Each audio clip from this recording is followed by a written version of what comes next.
kids rely so much on what they see to understand what they're learning. So if there's a dysfunction there, we may find that they're getting a little bit behind in their learning development. Hello everyone, and welcome to Visionary Voices in Optometry, a series of informative episodes by the Ontario Association of Optometrists to raise the awareness about vision and eye health in the province of Ontario and beyond. Children's eye health is critical, yet too often it's overlooked until a child complains or starts struggling in school. But vision and eye health issues don't always come with obvious signs, and that's exactly why this conversation matters. I'm Mark Donison, CEO of the association, and I'm joined today by Dr. Kate Baldry, a practicing optometrist, a valued OAO member, a mom, and someone who is extremely passionate about looking after your eye health and the kids that you look after as well. Hello, Dr. Baldry. Hi. Thank you so much for being here today. Yeah, glad to be here. Super, thanks. We're going to jump right in. So why don't we have you introduce yourself a little bit more, let us know about your practice, and then how did you get into optometry? Yeah, so I've been practicing for 10 years in downtown Toronto. I see a lot of young professionals and then also their children who are on the younger end as well. So it's a very dynamic practice. We're seeing a lot of eye disease and referring to ophthalmologists and hospitals. But to go back, how I got into the profession, I have to thank my dog, actually. Thanks to Suki, because I thought I was going to be a band teacher. And then I started trying to teach some lessons, realizing I was very bad at teaching other people to learn the clarinet. And at that same time in grade 11 is when we started learning about the physics of optics and the biology of the eyeball. I was a little bit interested. And then my dog developed glaucoma. It felt like overnight. She just started walking into walls. We had no idea what was going on, had to see 3 different veterinarians. Eventually, we found out her pressure was 60 for a very prolonged period of time, and she unfortunately lost her vision. So it broke my heart to see that happen to a dog, and even more heartbreaking is to see that happen to a human. So I thought, this is it. That was really my only plan. I got into optometry and never looked back. So a sad story about your dog turned into benefits for her, lots of other people, right? There was redemption. Thank you, Suki. Right? Yeah, exactly.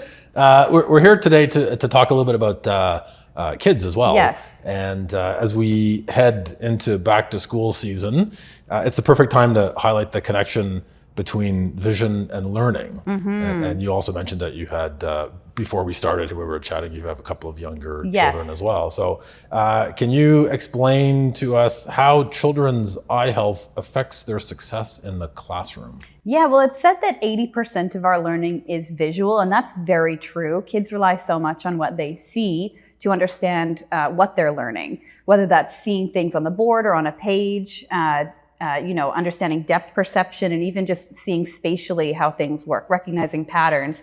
They rely on their eyes so much. So if there's a dysfunction there, we may find that they're getting a little bit behind in their learning development. Right. So what is it that parents should be thinking about, or caregivers, when it comes to bringing kids in for eye exams, right? So when should they think about doing that? And is it really like when school starts, or even before that or after?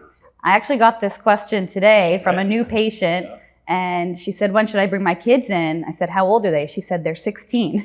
And I said, well, 16 years ago would have been the perfect time, because it's actually at 6 months old is when someone can have their very first eye exam. Right. After that, around 2 to 3 years old, depending on their cooperation and how excited they are to be in a doctor's office.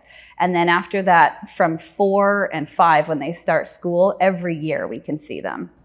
And so what is it that parents should or could be looking for, right, in terms of the symptoms that may really tweak their understanding? That's like, oh, there's something going on. Yeah, the first things that would come to mind would be things like squinting, getting headaches, kids holding reading material or video games very close, or rubbing their eyes, all obvious symptoms that something may be happening with their eyes.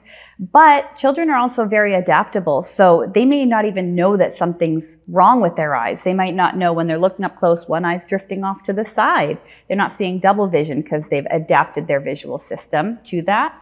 And then there's even misdiagnosed things where it's a vision issue, but they've been labeled by their teacher or parent or doctor that it's a behavioral or attention disorder, and they're getting treatment for that without ever having an eye exam. So you hear a bit about misdiagnosis, right? And so how does that play out in this world?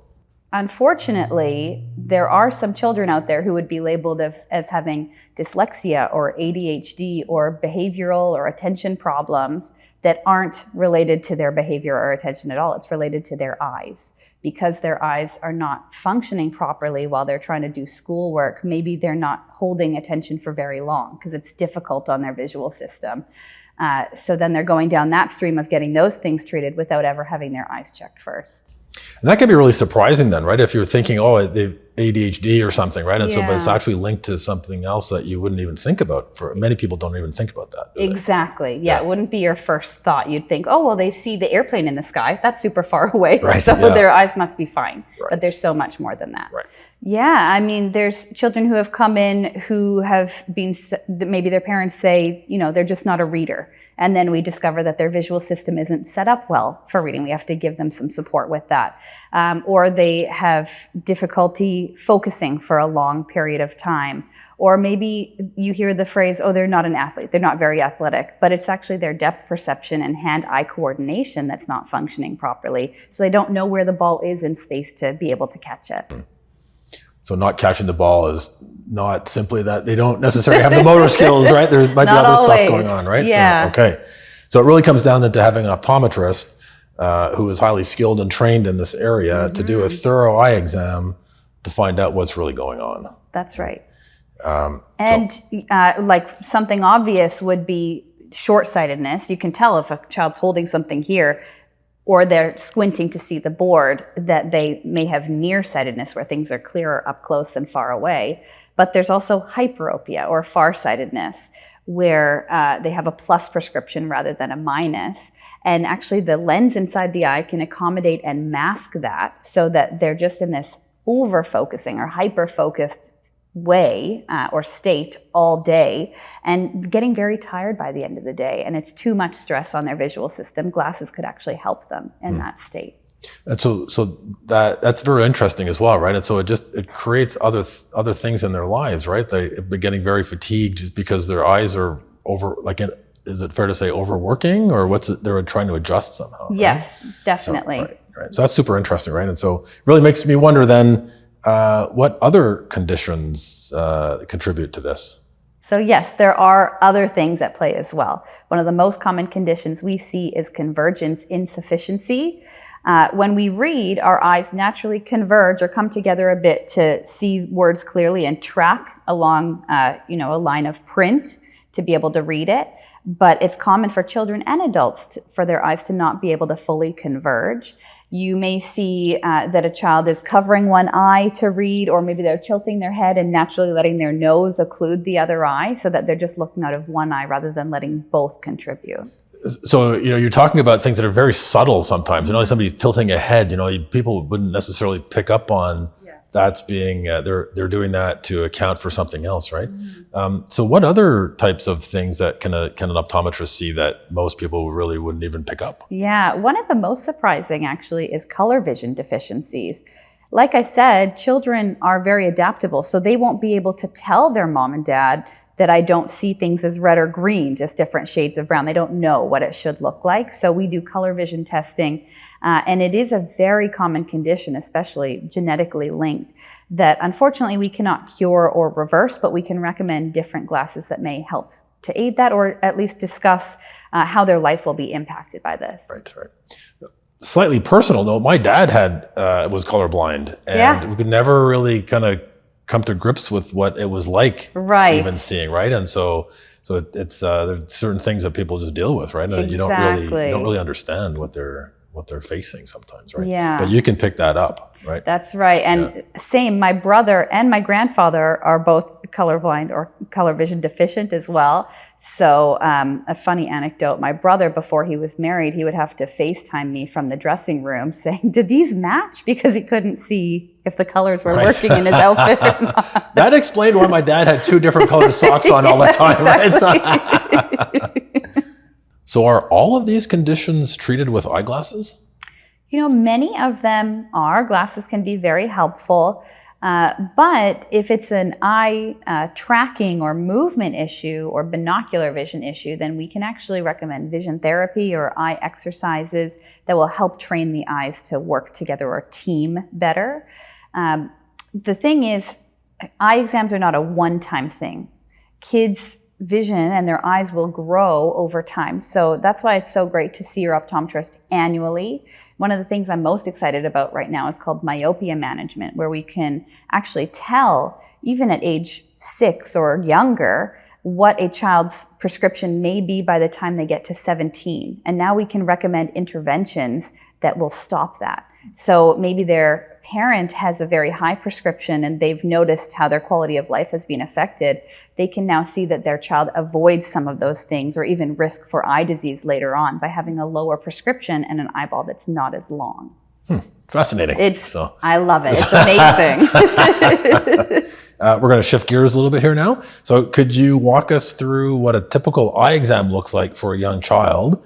And I mean, particularly very young kids, right, who maybe not even be able to speak at this. Yes. A lot of parents will come in with their kid and say, how are they going to know which is better, option 1 or option 2? And I'll say, no, we're not asking them anything. We're going to check their visual engagement. So it's finger puppets and seeing how their eyes track different movements and switch between 2 visual targets.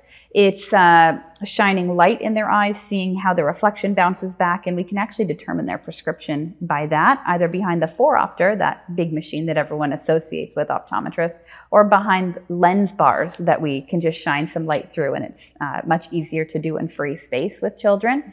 They'll probably watch a bit of a video while we look inside their eyes. So it should be a very positive experience. And I often recommend to parents, bring them in. If they've had trouble, for example, at another healthcare provider, bring them in for an eye exam and it might warm them up, to be ready for the dentist, for example.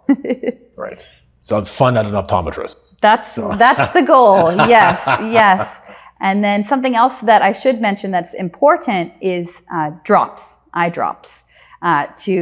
We call it cycloplegia. So it dilates the pupil and it also relaxes the focusing system of the eyes, because kids don't know how much they're focusing, how hard the lens inside their eye is working. So when we neutralize that or cycloplegia them, we can then get a very accurate estimation of their prescription and know which glasses to prescribe if they need them. Tell us a little bit more about the eye drops then. So how long does the effect last for kids? So when they're done, what happens? It depends. There's a couple different types. The type that we use for adults lasts for a couple hours, and sometimes those would be sufficient for children. Other times you need ones that are more longer acting, and I usually just tell them, expect that their up-close vision will be blurry until bedtime, but they should wake up with clear vision again. Okay, perfect. Parents often have lots of questions about looking after their kids, right? And you know what? We put eye drops in children differently than how we put in adults. With adults, we know that you can tolerate some pain because the eye drops are a different pH than the biology of our eye. So there is a bit of a sting there. But with kids, we can actually put it on a closed eye while they're lying on mom or dad's lap. Let it sit there, and then they just open and close again, and it goes straight in with minimal tears. Okay, fascinating. That's fantastic. So you adjust the care then according to the age of we meet them where they're at. Right, perfect. So carrying on with the eye exam part of our discussion here. So optometrists often scan the back of the eyes with some very impressive technology.